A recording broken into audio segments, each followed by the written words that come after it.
es la espada que atraviesa hasta el alma. Su palabra en mí es la luz que alumbra mi camino. Cielo y tierra pasarán, mas su palabra no pasará jamás. Y aunque la tierra tiene mi alma. El predicador David Wilkerson es el autor de varios libros: La cruz y el puñal, La visión.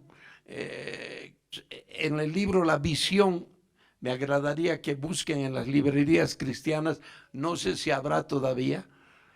Es un librito pequeño, se llama La visión. Es tremendo ese libro. Esa sí es profecía.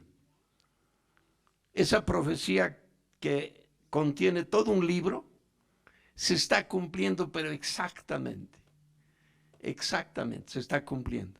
Ha sido dada hace unos 20 años atrás y más, creo, no, hasta unos 30 años atrás ha sido dada esa profecía, que se la sacó en forma de libro. Se está cumpliendo, pero exactamente. Y esa es profecía de Dios. ¿Cómo se sabe que la profecía es de Dios? Cuando se cumple. Si no se cumple, no es que Dios no ha hablado.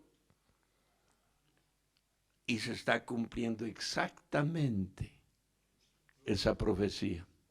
Y recientemente este varón ha profetizado una pequeña profecía que ha llegado a nuestras manos a través de un hermano que tiene correspondencia con ese ministerio.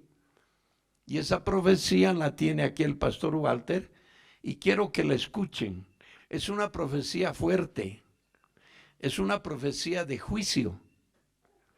Yo no la creería si hubiera salido de un personaje desconocido, pero este varón es muy conocido, de un buen testimonio, un excelente siervo de Dios llamado David Wilkerson, que ya está viejito, ya pronto partirá, pero su ministerio es comprobado y probado. Entonces yo quisiera, pastor Walter, que se venga acá y lea esa profecía, que me parece más se refiere para Norteamérica, pero sirve para ver cómo Dios va a empezar ya sus juicios, que en cierto modo ya los ha empezado, pero va a ser más grave. A medida que pase el tiempo, el juicio de Dios va a ser más fuerte para este mundo de maldad. Entonces, pastor Walter, por favor. 8 de marzo, 2009. Dice un mensaje urgente. Me siento obligado por el Espíritu Santo de mandar un mensaje urgente a todos los que están en nuestra lista de correos y a los amigos y obispos que hemos conocido alrededor del mundo. Una calamidad que sacudirá al mundo entero está pronta a suceder. Será tan aterradora que todos vamos a temblar, aún los más devotos entre nosotros. Por 10 años yo he estado advirtiendo que 1000 fuegos arderán en la ciudad de Nueva York, que engullirá a todo el área, incluyendo a Nueva Jersey y Connecticut. Las ciudades principales en toda América experimentarán disturbios e incendios, como vimos que sucedió en Watts, Los Ángeles, años atrás. ¿En Latinoamérica también dice? Sí, las ciudades de América, las principales, dice las ciudades principales en toda América experimentarán disturbios e incendios, como vimos que sucedió en Watts, Los Ángeles, años atrás. Habrá disturbios y fuegos en ciudades en todo el mundo, habrá saqueos, incluyendo a Times Square y a la ciudad de Nueva York. Lo que estamos experimentando ahora no es una recesión, ni siquiera una depresión económica. Estamos bajo la ira de Dios. En el Salmo 11 está escrito: si fueren destruidos los fundamentos, ¿qué ha de hacer el justo? Versículo 3. Dios está juzgando los pecados atroces de América y las naciones. Él está destruyendo los fundamentos seculares. El profeta Jeremías le suplicó al Israel pecaminoso, así ha dicho Jehová, he aquí que yo dispongo mal contra vosotros y trazo contra vosotros designios, conviértase ahora cada uno de su mal camino y mejore a sus caminos y sus obras, y dijeron, es en vano porque en pos de nuestros ídolos iremos y haremos cada uno el pensamiento de nuestro malvado corazón. Jeremías 18, 11 al 12. En el Salmo 11, versículo 6, David advierte, sobre los malos hará llover calamidades, fuego, azufre y viento abrasador será la porción del cáliz de ellos. Porque David respondió, porque Jehová es justo. Versículo 7. Este es un juicio justo, igual que los juicios de Sodoma y de la generación de Noé. ¿Qué harán los justos? ¿Qué pasará con el pueblo de Dios? Primero, yo le daré una palabra práctica que recibí yo mismo. Si les es posible, abastézcanse de suministro de alimentos y cosas esenciales que puedan durar por 30 días en las ciudades grandes. Los mercados se vacían en una hora cuando hay alguna señal de desastre. Y sobre nuestra reacción espiritual, solo tenemos dos opciones. Esto está delineado en el Salmo 11. Podemos escapar al monte Cualabe y, como dice David, fijó sus ojos en el Señor sentado en su trono en el cielo. Sus ojos ven, sus párpados examinan a los hijos de los hombres. Versículo 4, en Jehová he confiado. Yo le diré a mi alma, no hay necesidad de que corra, no hay necesidad de que me esconda. Este es un acto justo de Dios. Yo contemplaré a nuestro Señor en su trono con su mirada tierna, misericordiosa y amorosa, pendiente de cada paso que doy, confiado que Él salvará a los suyos, aún de los diluvios, fuegos, calamidades, pruebas, aflicciones de toda clase. Nota, la que envía, ¿no? Es una nota de la que envío. Yo no sé cuándo sucederá estas cosas, pero sé que no está distante. Le he descargado mi alma a usted. Haga con este mensaje como le parezca. Que Dios lo bendiga y le guarde en Cristo. Eso es todo. Gracias, Pastor Walter. A ver, hermano Germán, lea fuerte el Salmo 11. ¿Qué dice?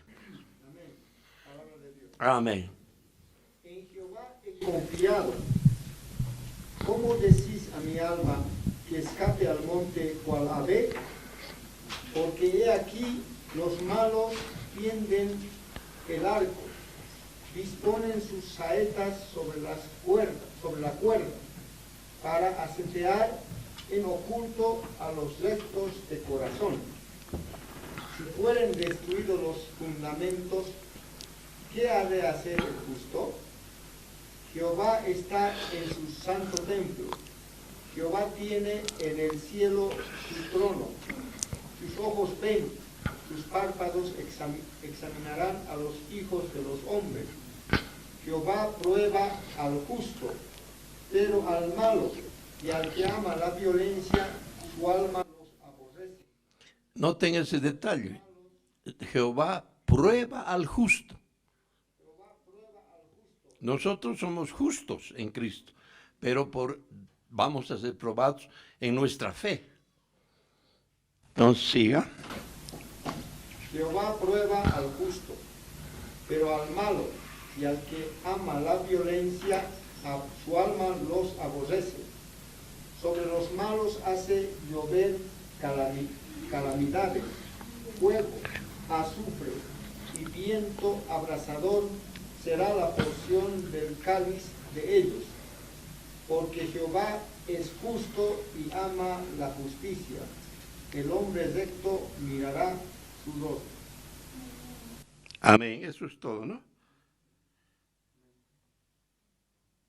Hermanos, el mundo ya está maduro para el juicio de Dios. ¿No escuchamos acaso las iniquidades que acontecen cada día? No solo aquí, en el mundo entero.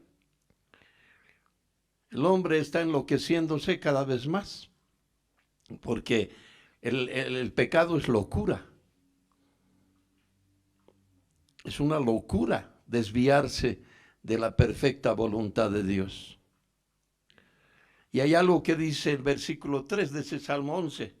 ¿Qué dice el versículo 3? Todos, a ver, 2, 3.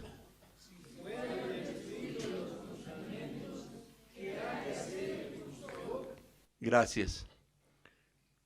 Hermanos, el cristianismo, estoy hablando del cristianismo, no de la religión. El cristianismo tiene sus fundamentos. Y esos fundamentos, bien cimentados, están en el nuevo pacto de la gracia, en el Nuevo Testamento. Está en el Evangelio de la gracia. Vivimos bajo el pacto de la gracia, en una dispensación de gracia, y creemos en un evangelio de gracia. Ese es el fundamento bajo el cual nosotros nos movemos en la vida cristiana. Pero lamentablemente en este tiempo final se están desvirtuando esos fundamentos, no solamente aquí en La Paz, no solo en Bolivia, sino no solo en América, sino en el mundo entero. Se están dando otros evangelios. Los fundamentos del verdadero evangelio están siendo tergiversados, comercializados y mezclándolo con otras doctrinas en lo que se llama el movimiento ecuménico, donde ahora ya no se distingue al cristiano con el idólatra romano.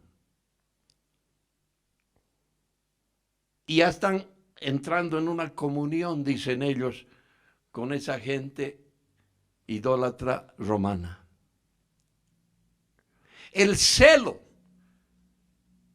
que Jesucristo tenía cuando entraron los mercaderes a los templos a hacer negocio, ese celo que le movió a sacar a latigazos a todos los sinvergüenzas comerciantes del cristianismo en aquel tiempo y del judaísmo, ese celo se está perdiendo en los sectores ministeriales del mundo entero. Hace un momento les he dicho, tú no seas cristiano para ser rico. La Biblia no dice eso. Acabamos de leer lo de Pablo. Tú vienes a la iglesia para ser rico, sí, pero espiritualmente. Dale un aplauso al Señor.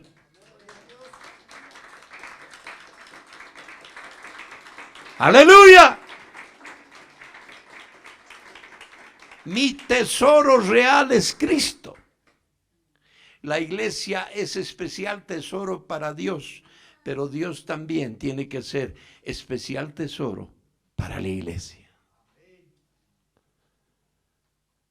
Pero lamentablemente los intereses humanos, egoístas, se están manifestando ya, inclusive en el plano ministerial de las iglesias en el mundo entero. Por supuesto que hay excepciones, yo no estoy generalizando. Pero ahora la gente ha puesto sus ojos en lo material, en la añadidura, en lo que perece, y no lo que a vida eterna permanece.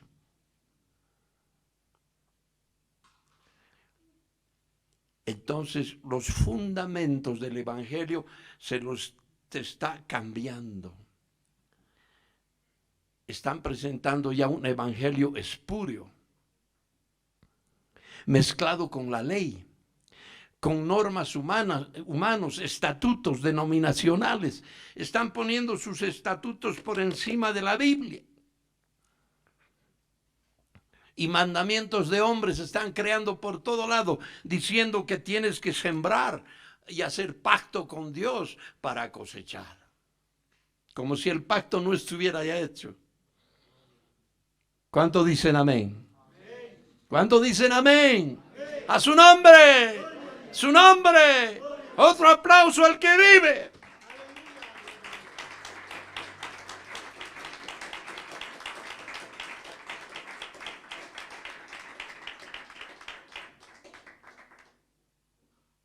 ¿Y qué es el evangelio?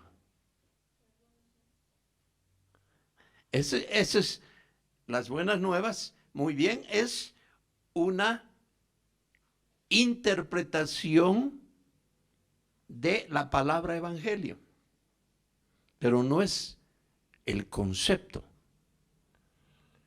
Vamos a ver qué es el evangelio según la Biblia.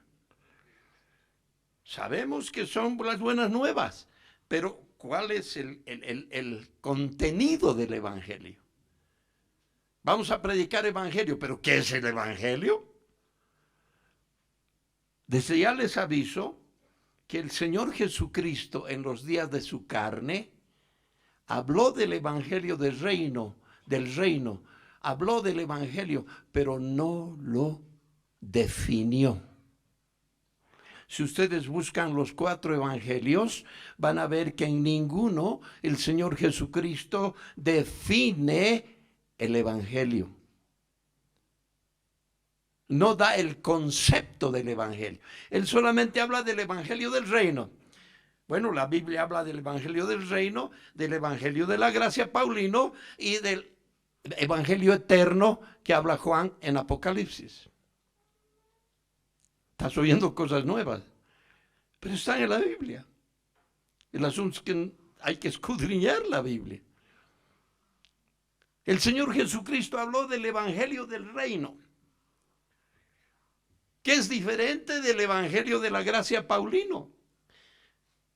Por eso es que Pablo es el único que define lo que es el evangelio, y él mismo dice con toda autoridad, recién ahora le entiendo, no le entendía porque decía el apóstol Pablo, mi evangelio, decía, mi evangelio.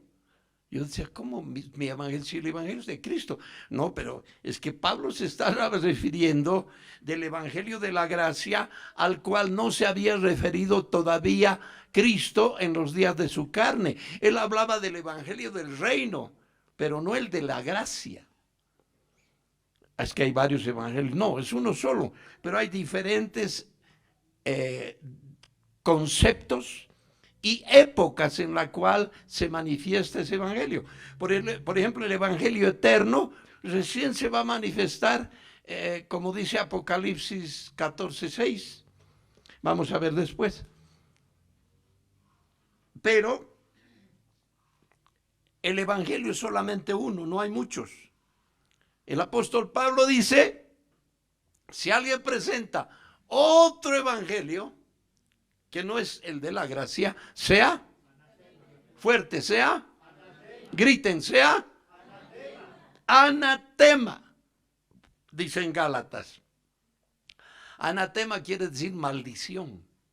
Todo el que trae un evangelio mezclado es maldito. Así lo dice Gálatas 1. Y lo repite 2 veces. Todo el que no trae este evangelio de la gracia, este evangelio habla del evangelio de la gracia que le fue revelado a él cuando subió al paraíso y al tercer cielo. Se refiere a ese evangelio, dice, sea anatema. Ahora, ¿cómo lo define? Ustedes saben esto. ¿Cómo lo define Pablo al evangelio? Abran Romanos capítulo 1. Versículo 16. Romanos 1, 16. A ver qué dice. ¿Quién quiere leerlo? Póngase de pie y lea fuerte. Puede ser hermana o hermano. Romanos 1:16, ¿qué dice? Desde el 15, por favor, desde el 15. Así que en cuanto a mí, pronto estoy a anunciaros el Evangelio, también a vosotros que estáis en Roma, porque no me avergüenzo del Evangelio, porque es poder de Dios para salvación a todo aquel que cree, al judío primeramente y también al griego. Otra vez, mi amado hermano, desde el, ¿cuál le he dicho? Desde el 15 al 17, por favor, tranquilo, fuerte.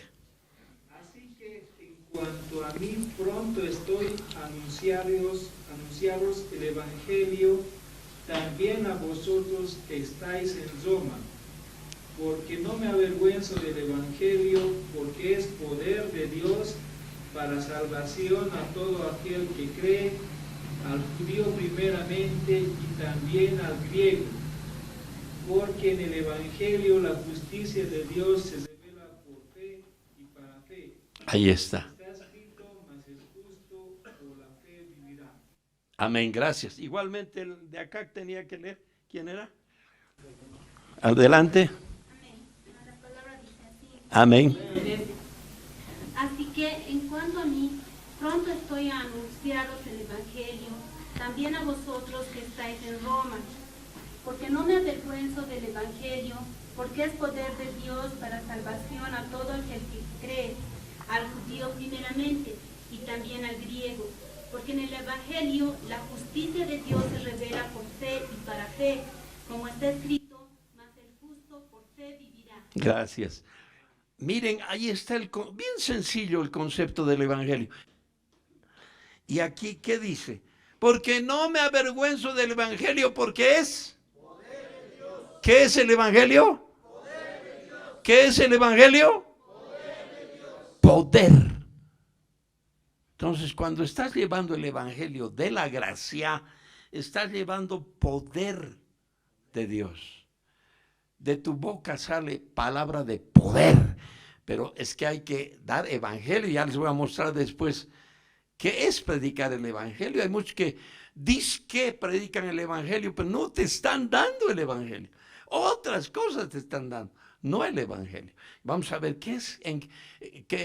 cuál es el contenido paulino del evangelio de la gracia. Entonces dice aquí, no me avergüenzo del evangelio porque es poder de ¿quién? ¿Para qué? ¿Para qué? ¿Para quiénes? ¿Para quiénes? Repitan lo que está en el versículo. A ver, otra vez. ¿El evangelio es qué? ¿Para qué? ¿Para quiénes? Muy bien. ¿Para quiénes? ¿Para quiénes? Todo aquel que cree. Por eso es que hay pues campañas evangelísticas donde aparentemente se convierten un montón. Y cuando los invitas a la iglesia ya no vienen. Desaparece. ¿Por qué? Porque ellos han oído, se han entusiasmado con las motivaciones externas del predicador, que les ha ofrecido todo, pero no ha creído para ser salvo. Porque solamente la salvación viene por fe, porque por gracia somos salvos por medio de la fe, que no es don de nosotros, es don de Dios. No por obras para que nadie se gloríe. Por eso es que hay multitudes que aparentemente se convierten. Hace muchos años vino un evangelista, no voy a decir el nombre del evangelista, hace muchos años vino, predicó en el estadio, predicó creo que Coliseo Cerrado, no, el estadio creo que era, y se fue, paseó toda la Bolivia predicando el evangelio, y cuando hizo la estadística de las almas ganadas, eran en total 50,000. según él, almas ganadas. Y aquí se convirtieron miles. Y cuando yo empecé a visitar, ir a las iglesias, ver cuántos venían de los que aparentemente se habían convertido, no aparecieron más. Había que ir a visitarlos, a rogarles, otros se negaban. Eso nunca se habían convertido. Yo me acuerdo cuando me he convertido, hace 35 años atrás, cuando me he convertido, desde ese día que me he convertido hasta hoy, nunca más he dejado de congregarme.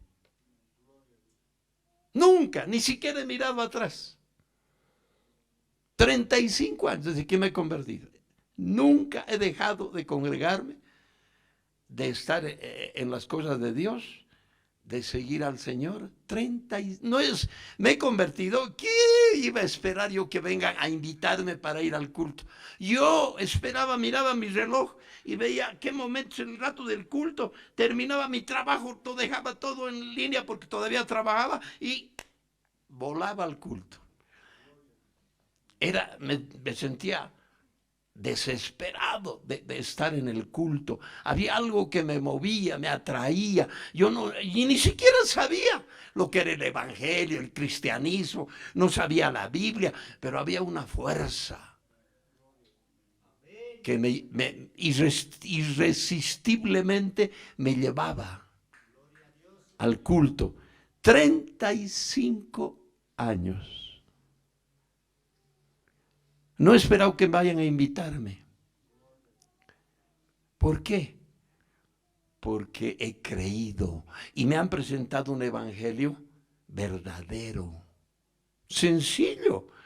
El contenido del evangelio me lo han presentado. No me han hablado de otras cosas.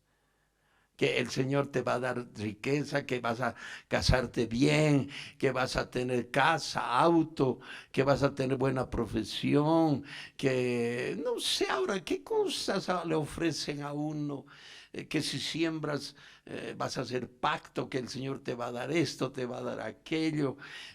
Y un evangelio, aparte de barato, es un evangelio donde tú dices que no vas a tener ninguna prueba, vas a sufrir. Un evangelio, pero más cómodo que el que tenía Judas, creo. Y te presentan ese evangelio.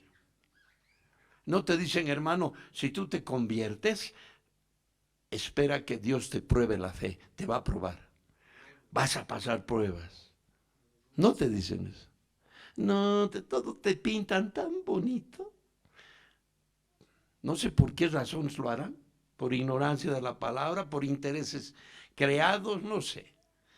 Porque su denominación se llene de inconversos que aparentan como... porque les ofrecen además ayuda, pues. Les ofrecen ayuda. Antes ofrecían bastante ayuda, ahora creo que ya no. Les daban víveres, una serie de... la gente iba, pues, llenos los cultos. Hasta que se acababan los víveres. Entonces, hermanos, el que se convierte al evangelio va a ser probado. No se imaginan ustedes las pruebas que he pasado después de convertirme, si les contara. Hay un libro que han sacado del avivamiento que hubo aquí en Bolivia y ahí está parte de mi testimonio. No lo he dado yo, sino que lo han escrito de mi testimonio. Y claro, no está muy fiel que digamos, pero ahí más o menos muestra las pruebas que yo he pasado después de convertirme. He pasado unas pruebas que yo podía decir, no, aquí basta, estos cristianos habían sido así, yo me voy al mundo y punto. Y me olvido de todo eso. No. Cuanto más me hacían cosas injustas, más me agarraba del cristianismo. Hasta hoy día. Hasta hoy día. Si alguien viene y me dice, bueno, le voy a pegar un tiro y lo voy a matar, si es que uno niega a Cristo. Bueno, le digo, hágalo rápido porque yo quiero ir ya nomás. ¿Cuántos creen así? ¿Cuántos creen así? A su nombre. Dale un aplauso al Señor.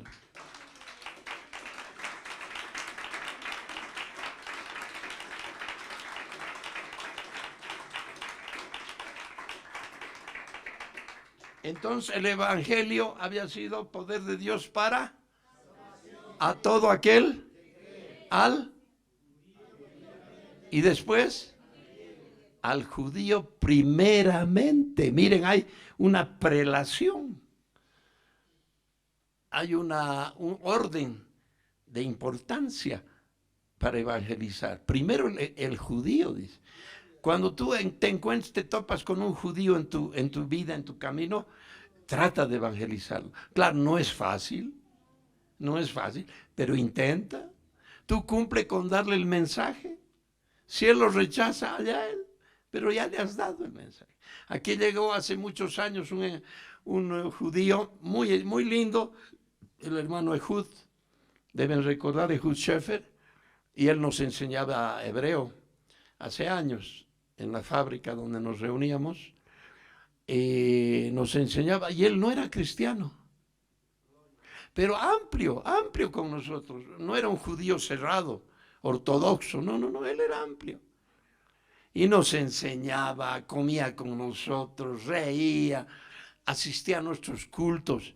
Y un día me dijo, uy, esos cultos, no sé, me hacen temblar, me dijo. Porque eran tremendos la unción. Y le hemos testificado del Señor a él. Él era amplio, porque el judío ortodoxo no acepta el Nuevo Testamento. No acepta el nuevo pacto de la gracia. Pero él se abría. Me parece que él se ha convertido, después ya se fue, y tal vez ya falleció, no lo sé. Se estaba perdiendo la vista, Me parece que él ya se convirtió y se fue con el Señor, porque había testimonio que era escogido, ¿no, hermano Rodolfo? Había testimonio. Un hermano muy lindo, muy amplio. Inclusive lo invitamos al cónsul de Israel para hacer un culto con él más. Uy, pero el cónsul por poco no nos condena, porque el hombre era totalmente contrario a Jesucristo y a Pablo. Al apóstol Pablo, decía que era un impostor. No, pues él estaba en el judaísmo puro. Y el judaísmo puro no acepta el evangelio verdadero. Está bajo la ley mosaica. Y ahora hay cristianos que quieren mezclar y mezclan el antiguo pacto de la ley con el nuevo pacto de la gracia. Y lo mezclan y le hacen una ensalada de aquellas que confunden a la gente. Y no es así. No es así. Ya no estamos bajo la ley. Nunca hemos estado bajo el pacto de la ley. El pacto de la ley mosaica ha sido dada ¿a quiénes? A Israel, a los judíos. Nosotros gentiles, ¿qué pues Moisés se va a ocupar de nosotros? Ni existíamos. Entonces, hermanos, el evangelio hay que entenderlo para predicarlo, hay que entenderlo para enseñarlo. Ahora, ¿qué dice el 17? ¿Qué dice el 17? 2, 3.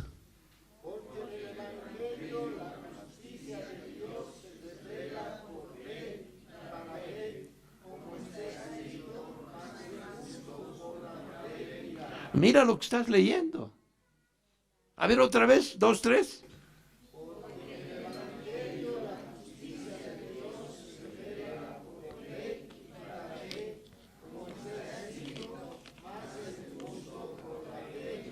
Escucha eso, solamente en el evangelio se te revela la verdadera justicia de Dios, por la cual tú eres justificado.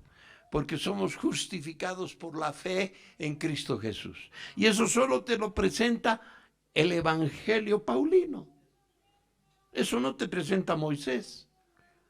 Moisés dice, haz esto, cumple los mandamientos y vivirás. Pero Pablo dice, no. Juan dice, porque de tal manera amó Dios al mundo que ha dado a su Hijo unigénito, para que todo aquel que en él cree no se, mas tenga vida. No hay obras. No dice, tienes que ser buenito, tienes que cumplir mandamientos, tienes que dar platita a los pobres, tienes que... No, nada de eso. Cree nada más. Y serás salvo tú y tú. Eso más todavía. Serás salvo tú y tu casa. Porque el Espíritu va a ir tocando poco a poco a los otros miembros de tu familia y se van a convertir. El Espíritu Santo es el que redarguye y convence de pecado, no es el hombre. ¿Y qué es lo que te atrae a Cristo? ¿Qué es lo que me atrae? La cuestión de la gracia irresistible es motivo de otra prédica que el Señor me dará la oportunidad de enseñarles. ¿Qué es lo que te ha traído a Cristo? ¿Qué es lo que me ha traído a mí a Cristo? Porque yo estaba perdido en el ocultismo. ¿Qué es lo que me ha traído a Cristo? La gracia irresistible. Su gracia es irresistible. Y el Espíritu Santo hace que tú vivas la gracia de Dios. La gracia te toca. El favor de Dios. Y la gracia te atrae. Es irresistible. Nadie puede ser salvo sin creer. Pero ¿quién te hace creer? ¿Quién te convence de pecado? El Espíritu de gracia. Un aplauso al Señor.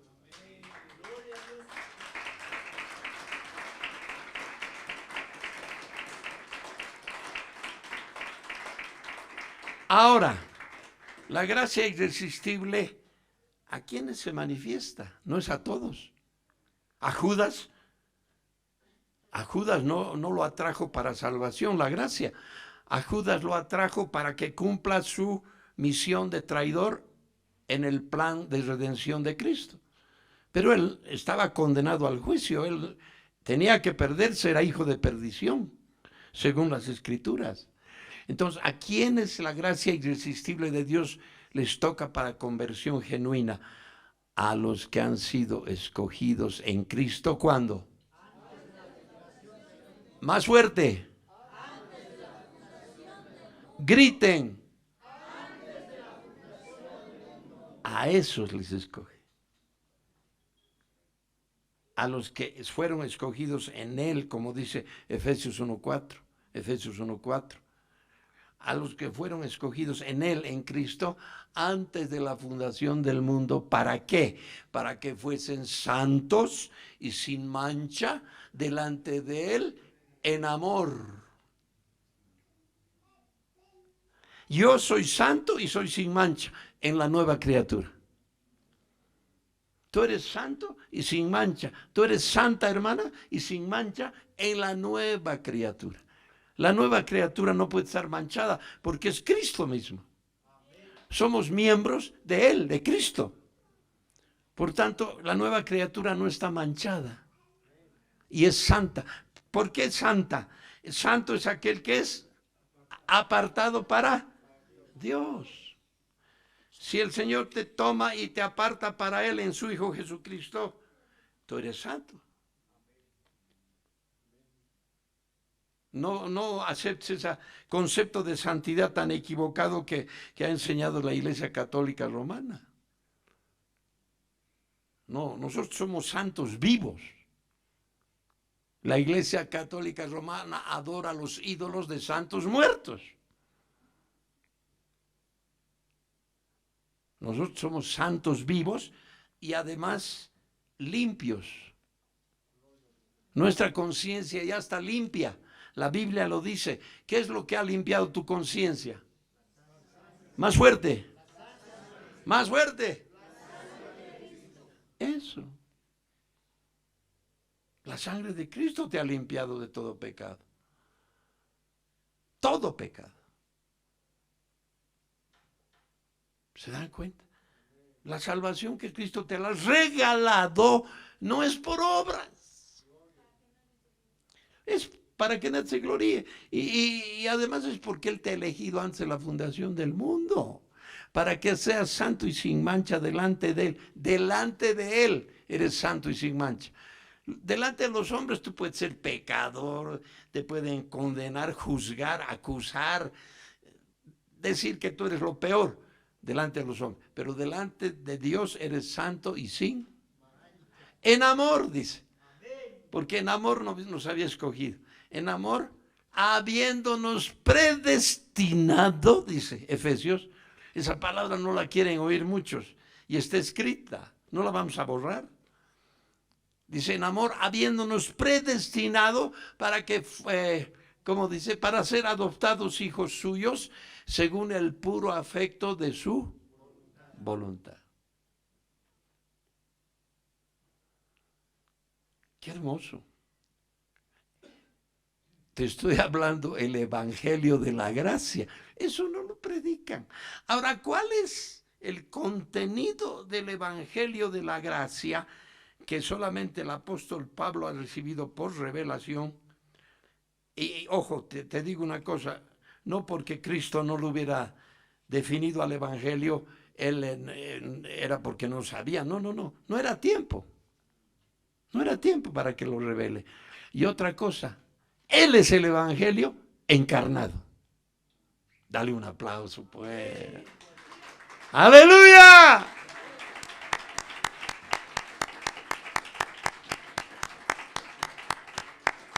El evangelio hecho carne es Cristo, pues. Cristo el venido en carne. Ese es el evangelio. Si tú crees en ese evangelio, eres salvo. El Cristo carne. Y el Cristo que murió y resucitó. Bueno, eso ya es el contenido. Ahora, ¿dónde está el contenido del evangelio? Que es la buena nueva. ¿Dónde está ese contenido? Abran 1 Corintios 15. Rápido. 1 Corintios 15. 1 Corintios 15. ¿Quién quiere leer? A ver. Amén. 1 Corintios 15, léame desde el versículo. Un ratito. Versículo 1. Amén. Amén. Palabra de Dios, hermanos. Amén. Además, os declaro, hermanos, el evangelio que os he predicado, el cual también recibisteis, en el cual también perseveráis, por el cual, asimismo, si retenéis la palabra que os he predicado, sois salvos, si no creísteis en vano. Miren eso. Miren ahí para un ratito. A ver, ahora lean todos esa parte. 2, 3.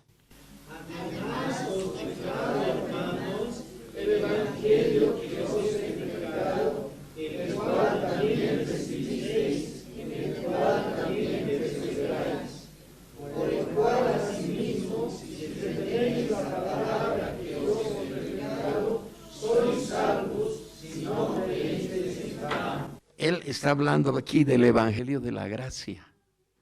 Por eso dice el evangelio que yo os he predicado. Era su evangelio. Entonces, si no crees en ese evangelio, creísteis en vano. Por eso hay mucha gente que aparentemente se convierte en las prédicas públicas, pero que nunca más vuelve. Porque no han creído en el evangelio que se le debe, el evangelio verdadero, presentarlo con su contenido. Han creído en vano. Y el Espíritu de gracia no los va a traer y les va a revelar el contenido a través del predicador, si el predicador les está dando otra cosa. Les está predicando, por ejemplo, su doctrina. No la doctrina paulina, no el evangelio paulino. Ahora, ¿en qué consiste? ¿Dónde está? Después de haberte creído en vano, dice, ¿no? ¿Qué sigue? Versículo 3 adelante, hermano Alan. Porque primeramente os he enseñado lo que asimismo recibí, que Cristo murió por nuestros pecados conforme a las Escrituras, y que fue sepultado, y que resucitó al tercer día conforme a las Escrituras, y que apareció a Cefas, y después a los 12. Después apareció a más de 500 hermanos a la vez, de los cuales muchos viven aún y otros ya duermen. Después apareció a Jacobo, después a todos los apóstoles, y al último de todos, como a un abortivo, me apareció a mí, porque yo soy el más pequeño de los apóstoles, que no soy digno de ser llamado apóstol, porque perseguí a la iglesia de Dios. Ahora léame toda la iglesia entendiendo, sin correr. Desde, ¿qué versículo es? 3, ¿no? Desde el versículo 3, lo que ha leído el hermano Alan, pero lentamente entendiendo. Ese es el contenido del evangelio que se debe predicar en verdad. 2, 3. Porque primeramente os he enseñado lo que asimismo recibí, que Cristo murió por nuestros pecados conforme a las Escrituras, y que fue sepultado, y que resucitó al tercer día conforme a las Escrituras, y que apareció a Cefas y después a los 12. Después apareció a más de 500 hermanos a veces, de los cuales muchos viven aún y otros ya duermen. Después apareció a Jacobo, después a todos los apóstoles, y al último de todos, como uno conmigo, me apareció a mí, porque yo soy el más pequeño de los apóstoles, y no soy digno de ser llamado apóstol, porque perseguí a la iglesia de Dios. Hermanos, ese es el contenido del evangelio. Después los adornitos que le presenten en las prédicas, bonitos conjuntos, música bonita mundana, cumbias, rocks, chachachás, merengues, no sé qué le llaman eso que ahora hablan como recitado. ¿Creen que con eso van a evangelizar? ¡Mentira! ¡Mentira! Falso. Inclusive esas canciones ni siquiera presentan el verdadero evangelio. ¿Cómo van a ganar almas así?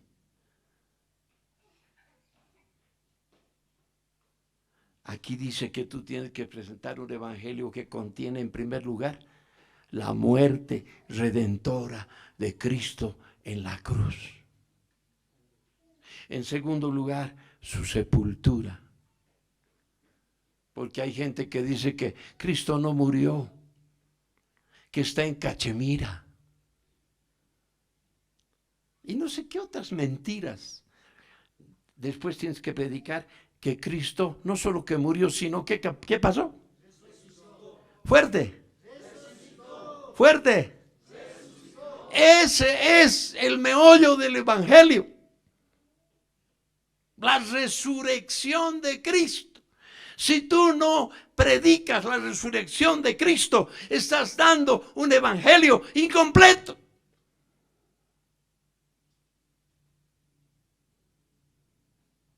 Imagínate que Cristo hubiera muerto y no resucitado. Estábamos perdidos. Por eso es que el apóstol Pablo, todo un capítulo, el capítulo 15 de 1 Corintios que estás leyendo, en su casa lean, habla gran parte de este capítulo solamente de la resurrección. Solo de la resurrección.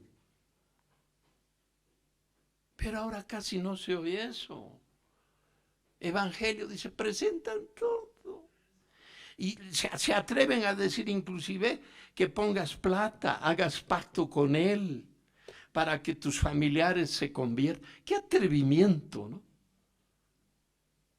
Están comerciando con el evangelio. ¡Ay de ellos! Sacando plato a la gente. Ahora incluso para hacer ciudades. ¿Dónde está eso en la Biblia? Yo voy a hacer ciudad para... No, yo tengo que irme a la ciudad celestial que me está esperando allá arriba, mi patria celestial que me pertenece, porque he salido de ahí y ahí voy a volver. ¡Amén! ¡Apláudele al Rey!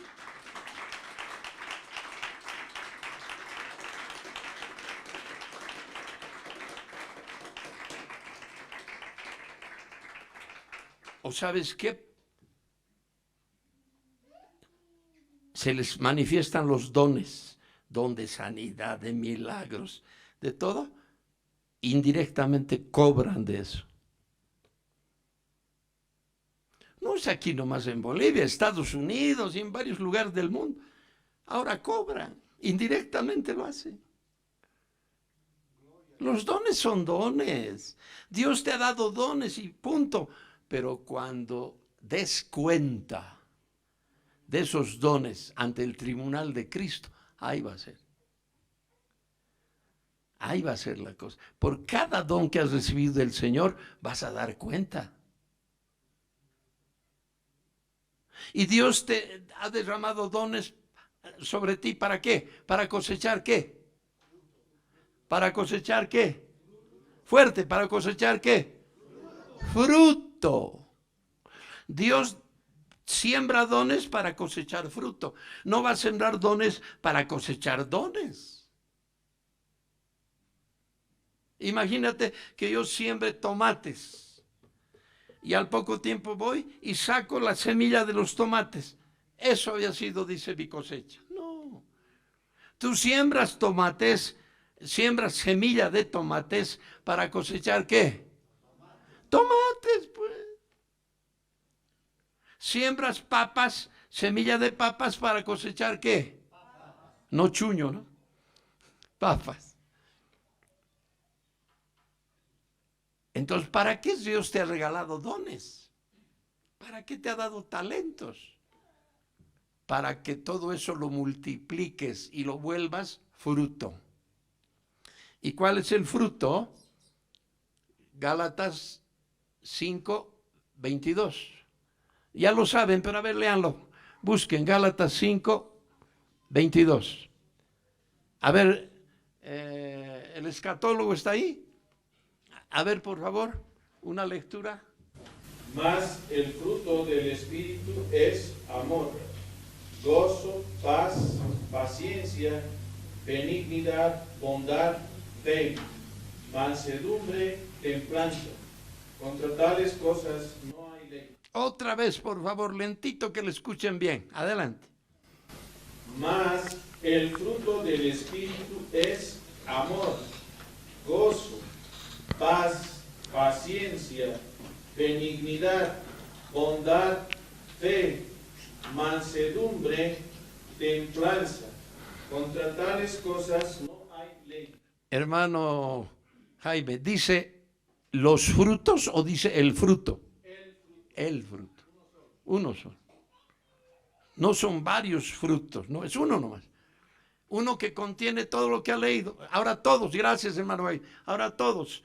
¿Qué es ese fruto del Espíritu, uno solo? ¿Qué cosas contiene? A ver, 2, 3.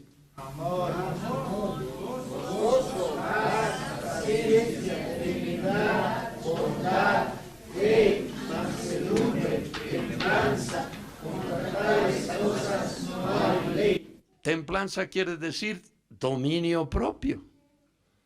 Imagínate un hermano lleno de dones, hermoso, sanidades, liberaciones, milagros, pero en su casa es un malhumorado, impaciente, no tiene dominio propio, es vanidoso, es negligente. Ese no es el fruto del Espíritu. Está lleno de dones. Tremendo. Todos lo miran como un hombre importante. Ese hermano, donde pone la mano la gente cae. hermoso. Pero eso no hace Él, eso lo hace Dios a través de Él.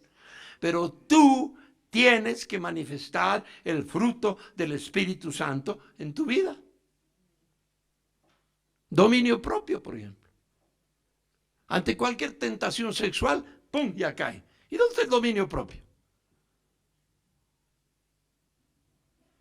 ¿Dónde está el dominio propio? Ese fruto quiere ver el Señor.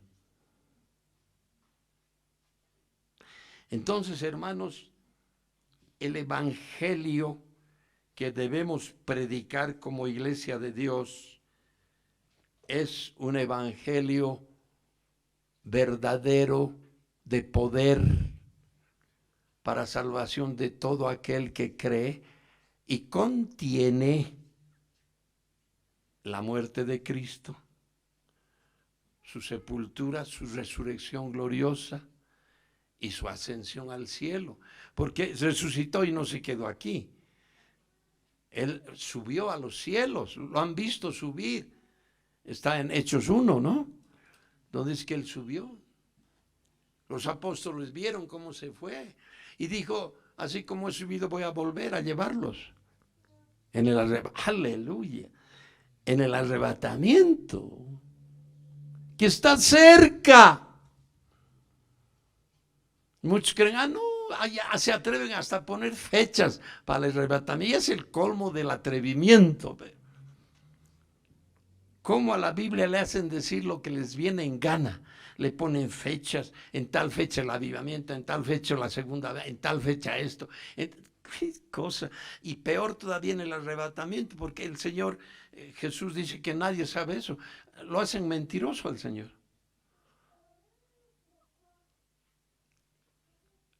Cristo, claro, ahora ya debe saber porque ya resucitó, se fue arriba, está con el Padre. Ya sabe, pero en aquel tiempo cuando estaba en la carne, ni Él sabía. Decía, mi Padre nomás sabe. No aceptes eso de fechas, cuidado. Nadie sabe el momento del arrebatamiento, nadie. Es un acto inminente. Momento menos pensado, arriba. Entonces, mis amados hermanos, yo les pido que escudriñen todo lo que les he predicado hoy. Lean ese capítulo 15 de 1 Corintios en sus casas, pero léanlo, medítenlo, escudriñenlo, sea motivo de estudio para toda esta semana, en las reuniones que tenga. Me agradaría, Pastor Walter, que el miércoles también hable de esto, y toda la semana, por favor, porque es un tema demasiado importante. Es posible que por eso no haya fruto de evangelización.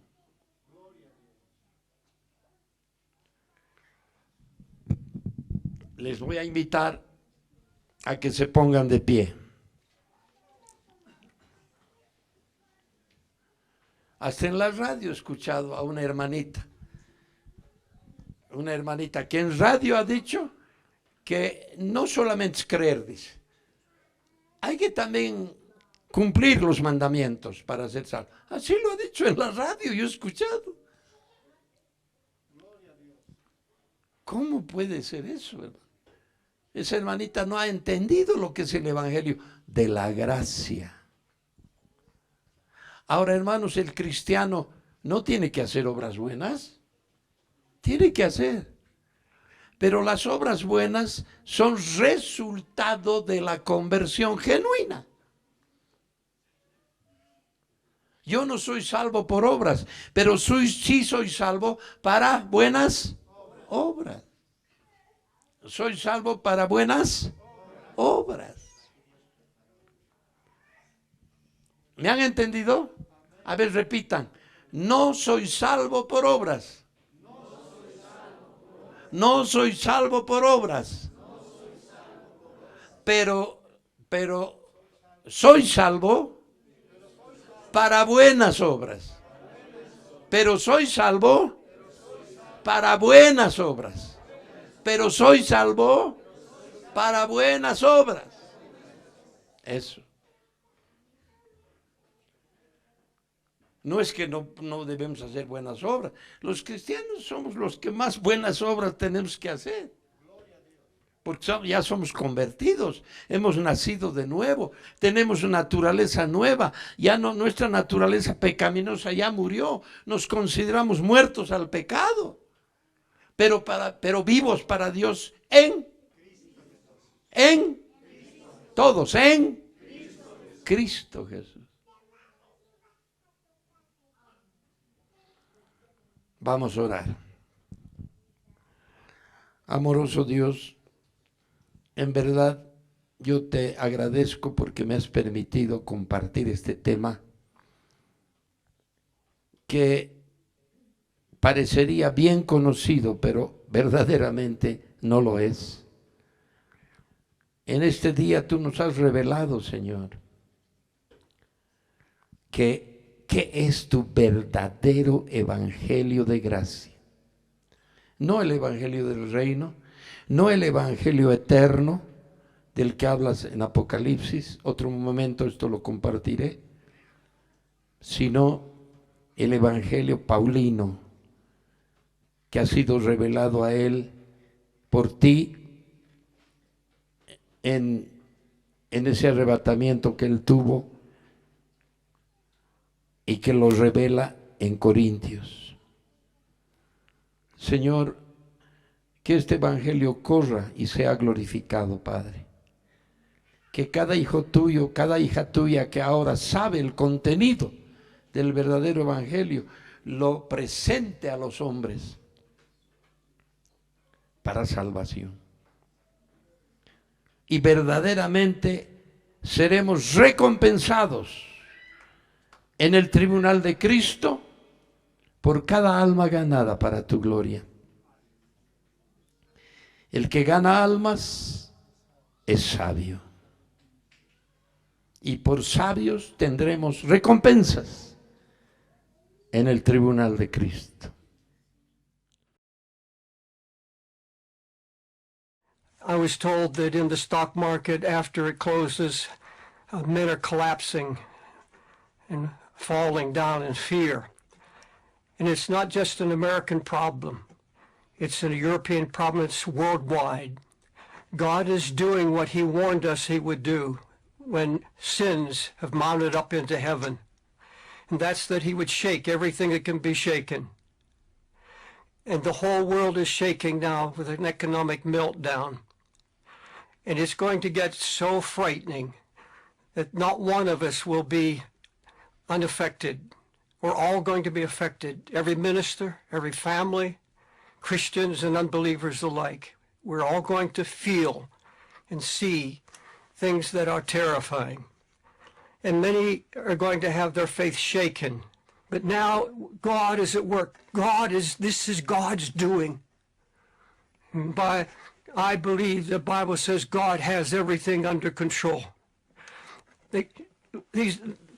God said, don't mock me now. Don't scoff at my word. Stand. I've given you this word. God is going to see his church through. I hear people say, well, we're all in the same boat. No, we're not. Well, we're in a boat, all right, as Christians, but it's called the ark. It's the ark of safety. And God is going to ride his people through this storm. It may be difficult, the boat may shake, and there'll be storms and lightning and thunder. But God keeps his word. God has everything under control. Su palabra en mí es la espada que atraviesa hasta el alma. Su palabra en mí es la luz que alumbra mi camino. Cielo y tierra pasarán, mas su palabra no pasará jamás. Y aunque la tierra tiene